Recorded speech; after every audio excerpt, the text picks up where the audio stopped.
En Centrafrique, un hélicoptère de la force de l'ONU a dû intervenir pour stopper une action en préparation d'une faction des ex-Séléka.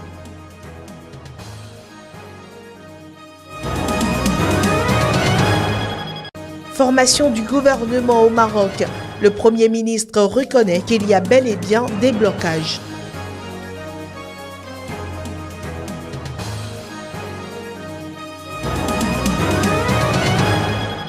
Élection générale le 19 février en Équateur. Le président Rafael Correa ne brigue pas un nouveau mandat.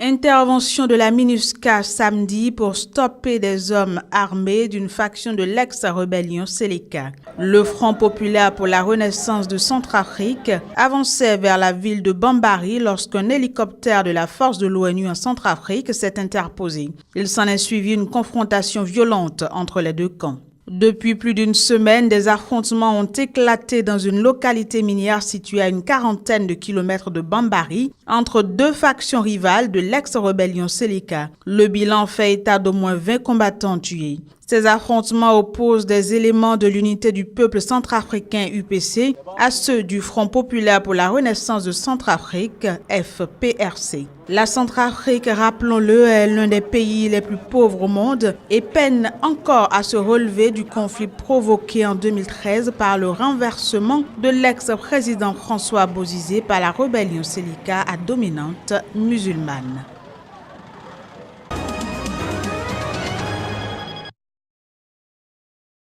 Dès le 15 février 2017, la mission de l'ONU va entamer son retrait de la Côte d'Ivoire. Après 14 années de présence sur le territoire ivoirien, l'ONUCI commencera son désengagement par le départ des casques bleus et aura définitivement fermé ses portes le 30 juin 2017 dans le pays. C'est du moins ce que la représentante spéciale du secrétaire général de l'ONU, Aïchatou Mendaoudou, est allée confirmer au Conseil de sécurité à New York. Selon elle, l'ONUCI a rempli son rôle conformément aux mandats qui lui ont été assignés en 14 années de présence.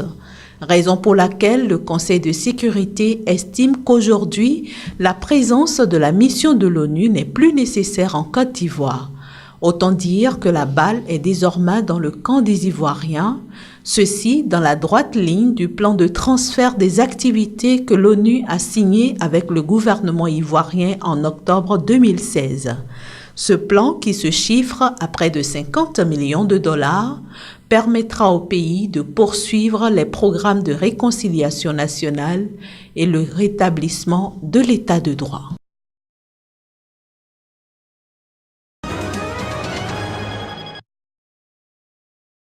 Il y a des fausses informations qui ont passé à la radio BBC, comme quoi au Burundi, il y a les Burundais qui sont en train de fuir le pays moyennant 500 personnes par jour et qu'à la fin de l'année, il y aura un demi-millier de Burundais qui auraient fui le pays, ce qui est totalement faux. À part qu'il y a les changements climatiques, qu'évidemment, il y a dans certaines provinces, quelques communes où il y a quelques signes de la faim, mais le gouvernement est en train de tout faire avec les partenaires pour aider la population. Le Premier ministre marocain Abdelila Benkiran a reconnu samedi des difficultés pour constituer un gouvernement de coalition. Le processus de négociation n'a pas évolué dans le bon sens, ce qu'il a regretté devant les membres de sa formation, réunis pour une session ordinaire de son conseil national à Bouznika, près de Rabat. Il a déploré les conditions formulées par le Rassemblement national des indépendants RNI, parti libéral arrivé 4e lors des élections législatives avec 37 sièges. Ceci plus de 4 mois après la victoire de sa formation aux législatives. Abdelila Benkiran a jugé inacceptable qu'un parti desservi par les résultats des élections bloque la formation du gouvernement. Il dénonce le fait qu'à chaque fois, de nouvelles conditions soient posées, faisant visiblement référence aux conditions posées par Aziz Akanouche, président du RNI, pour participer à une coalition. Au lendemain des législatives du 7 octobre, remportées par sa formation, le Parti Justice et Développement, Abdelila Benkiran avait été reconduit par le roi Mohamed VI à la tête du gouvernement de coalition qu'il dirigeait depuis 5 ans. Depuis, il mène d'intenses tractations avec d'autres formations sans parvenir à rassembler les 198 sièges, synonymes de majorité.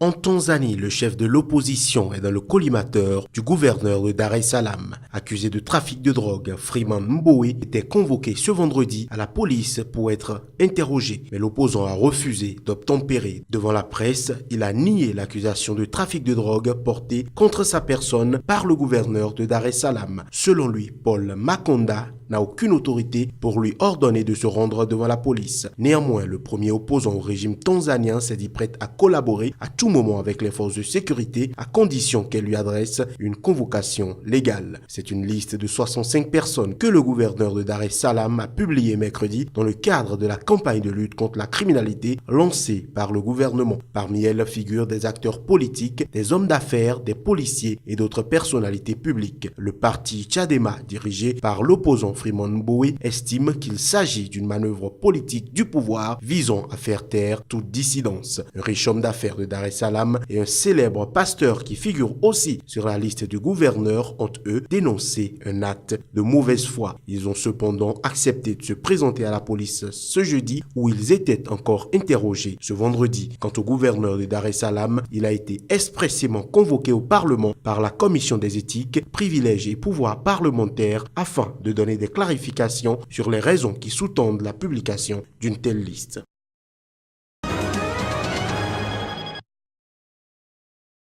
À Bamako s'est tenue ce vendredi une réunion de la dernière chance pour sauver l'accord de paix d'Alger. Fini les intermédiaires, tous les chefs politico-militaires ont fait le déplacement dans la capitale malienne. La répartition des régions et la désignation des autorités intérimaires constituaient des points de blocage récurrents. La réunion d'aujourd'hui a permis enfin d'arriver à un accord sur la répartition des régions. La CMA obtient Tombouctou, la plateforme Pro-Bamako emporte Gao. La présidence des 3 autres régions n'est pas encore choisie. Ce sera des discussions à venir, a expliqué Bilal Ag-Sherif, l'un des présidents de la coordination des mouvements de l'Azawad, CMA. En glissant sous le tapis les sujets qui fâchent, l'accord de paix aura été temporairement sauvé. Pour les 3 autres régions, Kidal, Taoudéni et Ménaka, c'est le gouvernement qui proposera des noms pour la présidence des autorités intérimaires. En fonction de ces propositions, la fronde pourrait renaître. Les dissensions au sein de la CMA n'ont pas non plus été réglées. Mais pour Harounan Touré, du groupe pro-gouvernemental de la plateforme, l'essentiel est là. Le dialogue a repris. Le nouveau calendrier prévoit que toutes ces dispositions doivent être mises en place de manière progressive dès la semaine prochaine. Les autorités intérimaires dans la semaine du 13 au 20 février et les patrouilles mixtes à partir de la fin février à Gao, Kidal et Tombouctou. Un programme ambitieux, sûrement trop, estime hors micro une partie de la médiation internationale.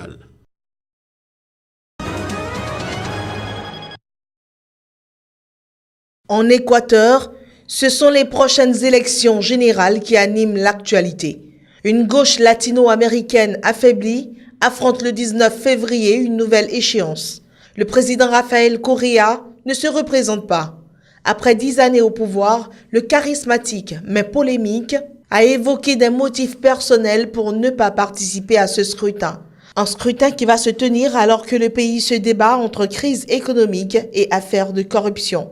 En plus de devoir élire un nouveau président, les 12 800 000 d'électeurs équatoriens sont appelés à désigner le vice-président, 137 députés et 5 représentants au Parlement andin.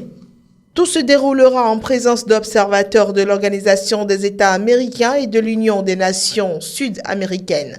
L'ex-vice-président va affronter 7 autres candidats, dont 2 de droite. La course présidentielle la plus serrée de l'histoire récente de l'Équateur est pour le moment menée par le candidat de l'AP, Lénin Moreno, avec environ 35% d'opinion favorable dans les sondages. Pour l'emporter au premier tour, un candidat doit réunir 40% des voix avec 10 points d'avance sur le suivant.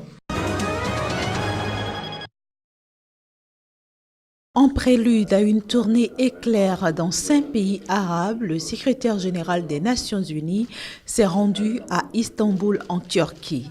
Au cœur des échanges entre Antonio Guterres et le président turc Recep Tayyip Erdogan figurent entre autres les négociations autour de la réunification de l'île de Chypre ainsi que les pourparlers de paix sur la Syrie. Un pays ravagé depuis 6 ans par un conflit auquel le secrétaire général de l'ONU s'est engagé à mettre un terme au cours de son mandat qui a démarré le 1er janvier 2017. Habituellement, quand on me demande si je suis optimiste ou pessimiste, je reprends une déclaration célèbre de Jean Monnet. Je ne suis ni optimiste ni pessimiste, je suis juste déterminé à faire de mon mieux. Après la Turquie, Antonio Guterres est attendu en Arabie Saoudite, aux Émirats Arabes Unis, à Oman, au Qatar et en Égypte. Dans ces différents pays, il discutera du conflit israélo-palestinien ainsi que ceux en cours au Yémen et en Libye.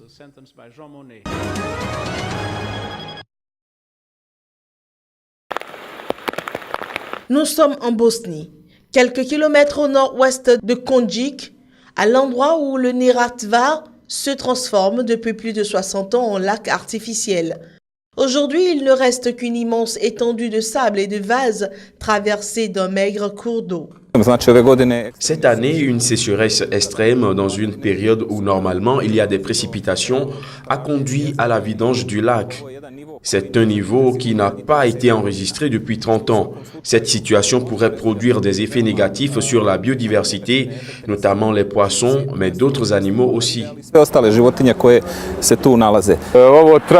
Le niveau du lac a brusquement baissé il y a une quarantaine de jours. Il arrivait régulièrement ces dernières années que le niveau du lac baisse, mais jamais comme ça. C'est une catastrophe écologique. Le stock de poissons a totalement disparu de cette zone. Même si la neige a fondu sur les monts alentours et qu'il pleut des cordes, les écologistes affirment que le mal est fait, qu'une réserve halieutique de plus de 2 millions de poissons a été saccagée. Il s'agit certes de changements importants intervenus dans une période très courte. Mais comme toujours, le monde vivant des eaux a la capacité de s'adapter à ces situations extrêmes. Il s'agit là d'une situation extrême provoquée en premier lieu par l'homme. Ce n'est pas la première fois que cela se produit, certes pas à ce niveau, mais le monde vivant trouve toujours une manière de survivre. Les pêcheurs tiennent pour responsable l'entreprise nationale d'électricité qui gère le barrage et la centrale hydroélectrique à 30 km plus au sud. Ils dénoncent le désir exacerbé des dirigeants de la compagnie nationale de transformer chaque litre d'eau en kilowatts. Saisis par l'association de pêcheurs, les autorités ont diligenté une inspection.